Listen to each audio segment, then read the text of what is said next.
So as we discussed, low volume eaters and high volume eaters.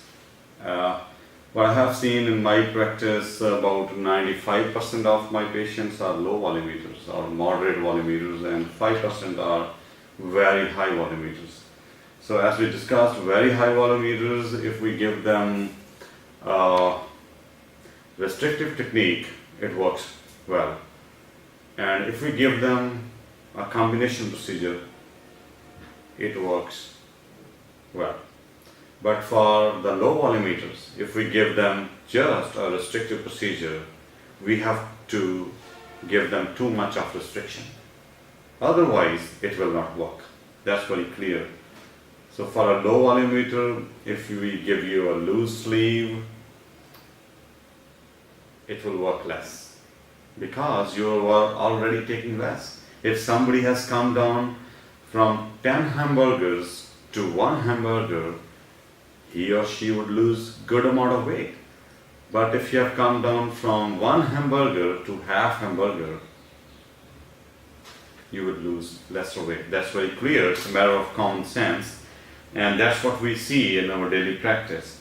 So low volume eaters, purely restrictive procedure, maybe we have to think twice. Then comes the aura, the fear of malabsorption, whether or not we should do bypass, like mini gastric bypass. So again, if you want to lose weight, it's a kind of trade-off. On one hand, you have disease problems. That's why we say that bariatric surgery should be done in those patients who have some problem, medical problem because of obesity, not just for losing weight, not just for the cosmetic reasons. So what are the problems? We know diabetes, breathlessness, any cardiac issues, or joint problems, osteoarthritis.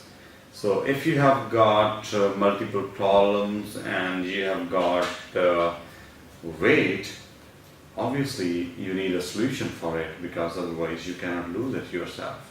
So malabsorption on one hand, and so many diseases and obesity, and you are carrying 50 kilos or 100 pounds more on your back.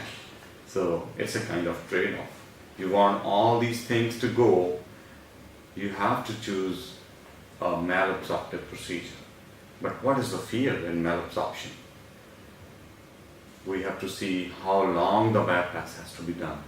As I was talking, procedure, if it is tolerable according to the patient, like if somebody is 200 kilos, if I give 10 feet of bypass, we might get a very good result. That person will come down from 200 kilos to maybe 80 kilos. Although we cannot be so accurate, but it's very clear, if we give a long bypass, you get better weight loss. But if you have a long bypass, then the chances of the deficiencies are more. You will have more malabsorption. So, but if I give only 5 feet of bypass to a 200 kilo patient, that patient might come down from 200 to 160 and then stop and then again start gaining weight. So then where is the use of doing surgery in such kind of patient if we have to give such a little dose of surgery? So my idea is that the surgery, bariatric surgery, should be tolerable according to the patient. Which dose has to be given to which patient? MGB in these kind of patients is very good, because for a 200 kilo patient you select a long bypass, 150 kilo you select a moderate length bypass. For a small patient like 90 kilos, you choose a small length bypass. So it makes sense, and that's what I have seen in our practice. It matters a lot. But it is, again, it's a trade-off. What are the common deficiencies which we see after gastric bypass? First of all, it should be very clear how you can avoid these deficiencies. Still you have got some good length of intestine which is there for absorption, but definitely there are certain areas of intestine which absorb calcium more or iron more, like duodenum or the first part of the jejunum. So once we are bypassing this, so obviously your iron and calcium absorption is decreased, but it doesn't come to zero. And that's what we see in our practice. Those patients who are eating healthy, like those who are vegetarians, if they are taking a lot of milk or curd or milk products like cheese, their calcium is always good. That's what I have seen in my practice.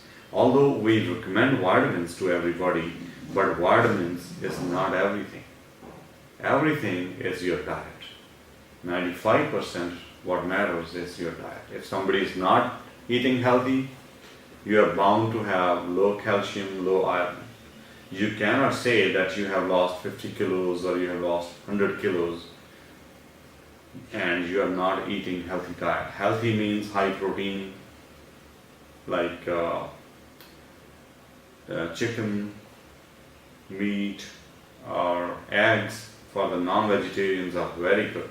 We see minimum deficiencies in the non-vegetarian patients because they have got a healthier choice of eating. But in the vegetarian patients, again, if you're taking a lot of milk products, you can have good amount of proteins, and then you can take fresh vegetables, beans. But it should be always in your mind that you got a procedure which was strong, moderately strong, or a mild procedure, and accordingly you have to be careful about your diet. But it's a good trade-off. It's like getting a new life. If your diabetes is gone, you become thin, there is no breathlessness. Earlier you could not walk, and now you can run upstairs. So this is kind of trade-off which we are doing, and that is what you need to select for yourself. But the deficiencies I have seen, it is something which can be fixed. You should know that you have got this procedure done, and you must take a multivitamin tablet. Be careful about your diet and get your blood work done every year. Deficiency cannot come up overnight. You will come to know if you are not eating well and then get the blood work done and something is low, you can get a shot for it. But my bias is that if we are getting surgery done for weight loss, at least it should work. And then about the chances of weight regain, what we feel is that there is no procedure where we can say that it is 100% guaranteed. Bariatric surgery, how you should take it, it gives you the power of controlling your weight. Earlier, you could not control your weight at all. It was high, it used to come down, and again it would go back. But after bariatric surgery, if it is appropriately chosen for the right patient, it works very well, and then the maintenance is low maintenance, although it is required. And what is the maintenance? In the long run, you have to be careful about the sugars. That's number one. And then do some exercise, like 10 minutes of cycling or jogging every day, so that you can control your weight. But still, at times it will go like 4 kilos, 5 kilos up. Then again you can bring it back because you have the power to get it back. The bariatric surgery in your tummy is working for you. We talked about the vitamins, and then the deficiencies, and selecting the right procedure for yourself. And still, if you have more queries, you can get back to me on my email ID, or you can talk to us. You're always welcome. Thank you very much.